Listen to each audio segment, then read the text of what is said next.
Shut up and sit down. तो चलिए आइए हम लोग पढ़ते हैं 7.5 basis of social system. To understand the meaning of social system we also need to understand the basis of social system. अब देखिए सोशल सिस्टम क्या होता है. अगर हम लोग को ये समझना है तो हम लोग को ये भी समझना होगा कि सोशल सिस्टम का आधार क्या है, वो क्या क्या चीज़ों पर एक समाज टिका हुआ होता है. Believe and knowledge. Any proposition about any aspect of the universe that is accepted as true may be called a belief. Belief is the basis of social action. अब देखिए इस पूरे दुनिया में कोई भी चीज़ जिसको लोग मानते हैं, ठीक है, कि हाँ ये चीज़ सही है, इसको विश्वास कहा जाता है. बिलीफ उसी को कहते हैं, ठीक है. और कोई भी समाज हो या कोई भी रिश्ता हो, उसमें बिलीफ का होना, विश्वास का होना, ये बहुत ज़रूरी है. साथ ही साथ लोगों के पास ये नॉलेज भी होना चाहिए कि क्या चीज़ सही है और क्या चीज़ नहीं, किन चीज़ों पे विश्वास करना है और किन चीज़ों पे नहीं करना है, ठीक है. फिर आता है sentiment. Sentiments are closely related to beliefs. अब जो सेंटिमेंट्स है वो बिलीफ से जुड़े हुए होते हैं, ठीक है. A sentiments denotes what we feel about the world. अब सेंटिमेंट का मतलब क्या होता है, हम लोग दुनिया के बारे में क्या सोच रहे हैं, हमारी भावनाएं क्या है. बोलते हैं ना sentiment is what you feel. आप जो चीज़ महसूस कर रहे हैं वह आपका सेंटिमेंट्स है. Sentiments are the products of experience and cultural training. अब ये सेंटिमेंट आता कहाँ से है, आपके पास ज़िंदगी का जितना अनुभव होगा या आपको जितना सांस्कृतिक ट्रेनिंग दिया है, जो चीज़ आपके परिवार से या आपके आसपास से आप सीखे हैं, उसी हिसाब से आपका सेंटिमेंट्स होगा. Sentiment may be of various types, that is intellectual, ethical and religious etcetera. अब ये जो सेंटिमेंट्स है ये बहुत तरह के हो सकते हैं. ये इंटेलेक्चुअल हो सकते हैं, एथिकल हो सकते हैं, रिलीजियस हो सकते हैं, ठीक है, धार्मिक हो सकते हैं. Sentiments also have a background of historical and cultural legacy. अब सेंटिमेंट्स इस बात पर भी निर्भर करता है कि इतिहास कैसा रहा या जो संस्कृति है वो किस तरह से रही है. As we know it was the divide and rule policy of the British which created such a strong and deadly religious sentiment among the Hindus and Muslim during the colonial times. अब देखिए जैसे कि हम लोग को सबको पता है कि फूट करो और फूट डालो और राज करो की नीति, divide and rule policy Britishers ने अपनाई थी और हिंदू मुस्लिम के बीच में एक बहुत ही स्ट्रॉन्ग और डेडली रिलीजियस सेंटिमेंट बना दिए थे. और आज भी जो हिंदू है और मुस्लिम है उनके बीच में बहुत जगह पर ये नफरत देखा गया है. ऐसा नहीं है कि सब, लेकिन कुछ कुछ जगह है और बहुत जगह प्यार भी है. Hindus had lived with Muslims for 1000 years without ever countering a deadly and explosive situation as was the case during the British period. अब हिंदूज जो है वो मुस्लिम के संग हज़ारों सालों से रहते थे, ठीक है, और उन लोगों के बीच में कभी भी ऐसा युद्ध नहीं हुआ, ऐसा समस्या नहीं आया कि एक दूसरे के खून के प्यासे हो जाए. लेकिन ब्रिटिश लोग जब थे तो ब्रिटिशर्स ऐसा कर दिए थे कि हिंदू और मुस्लिम के बीच में एक नफरत पैदा हो गई और लोग एक दूसरे के जान के दुश्मन बन गए थे. गोल और ऑब्जेक्टिव. अब उद्देश्य क्या है, लक्ष्य क्या है. Objectives create a social system. अब देखिए एक सोशल सिस्टम कैसे बनता है, इस चीज़ से कि उसका उद्देश्य क्या है, ऑब्जेक्टिव क्या है. Members along with relevant social structures of a social system expect to accomplish a particular end or objective through appropriate interactions. अब देखें जो भी सदस्य होते हैं, ठीक है, एक सोशल सिस्टम के या एक सोशल स्ट्रक्चर के, उनसे यह एक्सपेक्टेशन होता है, लोग उनसे यह चाहते हैं कि जो भी उस समाज का उद्देश्य है, ठीक है, उसको वो लोग पूरा करें सब मिलके. The human needs, goals and ends determine the nature of the social system. अब देखिए लोगों की ज़रूरत क्या है, उनका लक्ष्य क्या है और वह क्या चीज़ चाहते हैं, इससे यह पता चलता है कि वह समाज किस तरह से है, उसका सोशल सिस्टम, सामाजिक प्रणाली कैसी है. Primarily, human beings are united to accomplish the basic needs of life, that is food, clothing and shelter. अब देखिए, मुख्य रूप से जो इंसान है वह एक दूसरे के साथ क्यों रहते हैं? क्योंकि उनका जो मूलभूत आवश्यकता है, जो बेसिक नीड है जिंदगी का, रोटी, कपड़ा और मकान, रहने के लिए घर, इस चीज़ों को पूरा करने के लिए लोग एक दूसरे के साथ रह रहे हैं। अपना उद्देश्य को पूरा करने के लिए लोग एक दूसरे के साथ रह रहे हैं। Norms are the standards for determining what is right and wrong, appropriate and inappropriate in social relationship. अब देखिए, नॉर्म्स, नियम, कायदे कानून, इससे यह पता चलता है कि समाज में जो लोगों के बीच में संबंध है, जो सोशल रिलेशनशिप है, उसमें क्या चीज़ सही है और क्या चीज़ गलत है, क्या करना चाहिए, क्या नहीं करना चाहिए।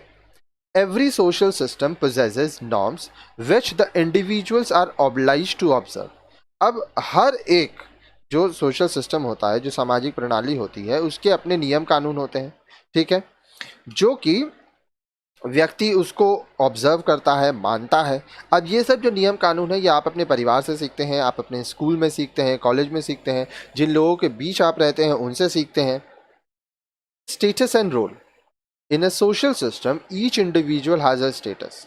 जब हम लोग समाज की बात करते हैं तो हर एक व्यक्ति का अपना एक ओहदा है, अपना एक स्टेटस है। The status may be ascribed और अचीव्ड। अब देखिए, आपका जो स्टेटस है वो ऐसा भी हो सकता है कि आपको खुद से, अपनी मेहनत से मिला है, या आपको अपने परिवार की वजह से मिला है। The ascribed status is one which is conferred upon an individual by the group और society. It may be based on sex, age and caste etcetera. अब देखिए, एस्क्राइब्ड क्या होता है? ये वो आपका ओहदा होता है जो कि आपको किसी समूह से या समाज से मिलता है, ठीक है, या आपका सेक्स, आप पुरुष हैं कि महिला है, आपका उम्र के हिसाब से, आपके जाति के हिसाब से आपको यह ओहदा मिलता है, स्टेटस मिलता है। The achieved status is that one that an individual achieves through his efforts. For instance, an individual may be of lower caste origin but may acquire a high status through a good economic achievement। अब देखिए, achieve status क्या होता है? आपका effort से, आप कितना परिश्रम कर रहे हैं, कितना एफर्ट्स दे रहे हैं, उस पर यह बात निर्भर करता है, ठीक है। उदाहरण के लिए मान लीजिए आप एक छोटी जाति के हैं, लोअर कास्ट के हैं, लेकिन आपके पास बहुत पैसा है, आप बहुत अमीर हैं, तो आपको समाज में एक ऊंचा दर्जा दिया जाता है। तो आपके आर्थिक स्थिति के हिसाब से भी आपको स्टेटस मिलता है, समाज में आपकी इज्जत होती है। We can also talk about an ascriptive achieved status। For example, a scheduled caste IAS officer combines both ascription and achievement element in his status।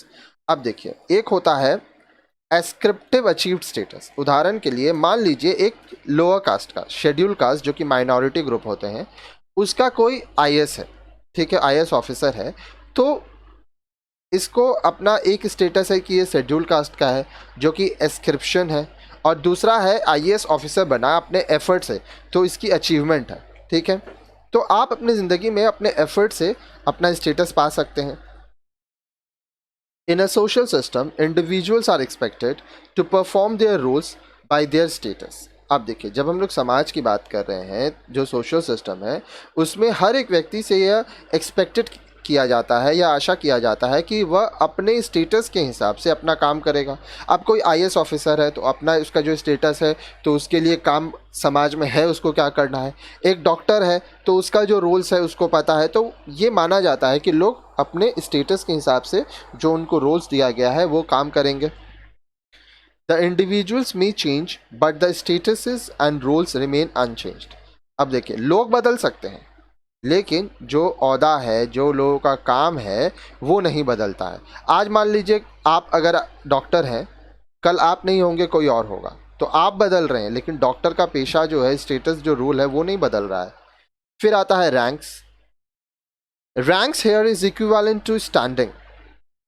It includes the importance of an individual has for the system in which a rank is accorded to him। अब आप कौन से rank में, rank से पता चलता है कि आप कहाँ पर खड़े हैं। अब मान लीजिए कि कोई प्रणाली है, कोई इंस्टीट्यूशन है, वहाँ पे लोगों को रैंक के हिसाब से इज्जत मिलता है, उनके रैंक के हिसाब से उनका काम होता है। An individual is given a rank based on two factors। One is the evaluation made of him and the other is his act by the norms of the system.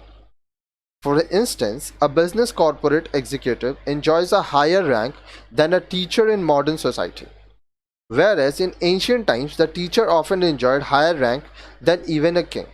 अब देखिए, किसी व्यक्ति को उसका रैंक दो चीज़ों के ऊपर मिलता है।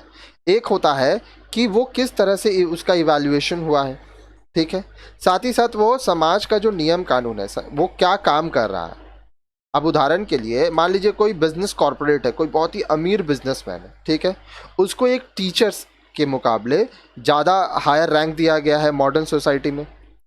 अब एंशियंट टाइम की बात करें तो पहले क्या होता था, जो टीचर था उसको एक राजा से भी ऊपर का रैंक दिया गया था। तो वक्त के साथ ये चीज़ें बदली। फिर आता है power. Most of us often feel that even though we vote and send the politician to power positions, we do not matter to them in case of many decisions. Power refer to the capacity to control and deprive others. State and policing system are the expressions of such power. अब देखिए, power, समाज में लोगों के पास शक्तियां होती हैं।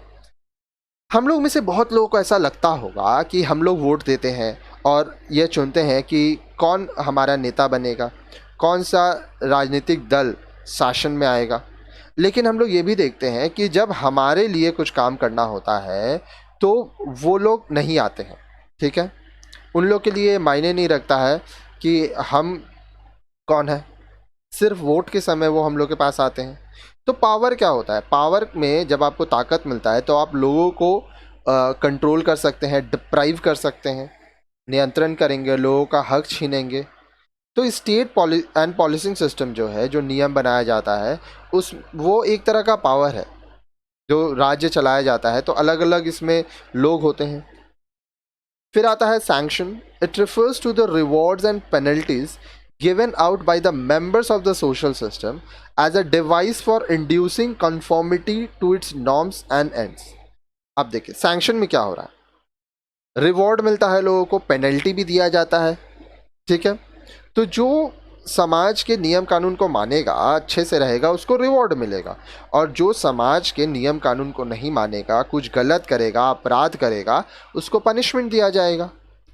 Sanction can be positive और नेगेटिव। अब जो सैंक्शन है वो पॉजिटिव भी हो सकता है, नेगेटिव भी हो सकता है। उदाहरण के लिए मान लीजिए आप किसी ऑफिस में काम करते हैं, ठीक है, आपका प्रमोशन हुआ, हम आगे के वीडियोस में भी बताए थे, प्रमोशन हुआ तो ये आपके लिए पॉजिटिव सैंक्शन है। लेकिन आपको नौकरी से निकाल दिया, नेगेटिव सैंक्शन। आप स्टूडेंट है, आपको एग्जाम में पास कर दिया, पॉजिटिव सैंक्शन। फेल कर दिया, negative sanction. The negative sanction is for instance the death penalty, whereas positive sanction is any rehabilitative effort for the convict. अब देखिए, मान लीजिए कोई गलती किया है तो उसको फांसी की सज़ा दे दी जाती है या मौत की सज़ा दे दी जाती है, तो ये नेगेटिव है, नेगेटिव सैंक्शन। लेकिन अगर उसको रिहैबिलिटेशन सेंटर भेजा जाता है, मतलब कुछ सालों की उसको सज़ा दी जाती है ताकि वो अपनी गलतियों को सुधार के एक अच्छा इंसान बने, तो वो पॉजिटिव सैंक्शन होता है। फिर आता है facility. A facility has been defined as a means used to attain ends within the system. अब देखिए, आप जब समाज में रहते हैं तो आप काफ़ी सारी चीज़ों का इस्तेमाल करते हैं। आपका जो भी उद्देश्य है, आप जो भी लक्ष्य पाना चाहते हैं, उसको पाने के लिए आपको बहुत सारी फैसिलिटीज़ का इस्तेमाल करना होता है। The individual in a social system must be provided with adequate facility to enable them to perform their roles efficiently. अब देखिए, जब भी कोई हम लोग सोशल सिस्टम की बात कर रहे हैं तो उसमें एक एक व्यक्ति, तो हर एक व्यक्ति, एक इंडिविजुअल को एक फैसिलिटी दी जाती है ताकि वो अपने काम को पूरा कर सके, ठीक है। Facility should not only exist but should also be realised. अब देखिए, फैसिलिटी सिर्फ देने से नहीं होगा। ऐसा नहीं है कि सिर्फ फैसिलिटी कागज़ों में हो या कहने को हो, उसका इस्तेमाल भी करना है। The goals or objectives of social system are realized only through the utilization of facilities. अब समाज में जो लोग रह रहे हैं या समाज का जो उद्देश्य है, जो लक्ष्य है, वो तभी पूरा होगा जब आपके पास जो फैसिलिटीज़ हैं आप उसका अच्छे से इस्तेमाल करें। कहने का मतलब, मान लीजिए आपका अगर गोल है कि आपको अच्छे मार्क्स से पास होना है, तो इस अच्छे मार्क्स से पास होने के लिए आपको क्या करना होगा? आपके पास बहुत सारी फैसिलिटीज़ है, आप पढ़ाई कीजिए। अब पढ़ने के बहुत सारे तरीके हैं, तो आप जब अपने फैसिलिटीज़ का अच्छे से इस्तेमाल करेंगे तब आप अच्छे नंबर से पास होंगे। इसी तरह से मान लीजिए कोई एक डॉक्टर है, उसको अपने पेशेंट का इलाज करना है, तो उसका गोल ऑब्जेक्टिव क्या है कि उसका पेशेंट को ठीक करना है। तो इसके लिए उसके पास बहुत सारे फैसिलिटीज़ हैं जिसका वो इस्तेमाल करके अपने पेशेंट को ठीक कर सकता है। तो इस तरह से आपको फैसिलिटीज़ का इस्तेमाल करना है और अपना काम को पूरा करना है।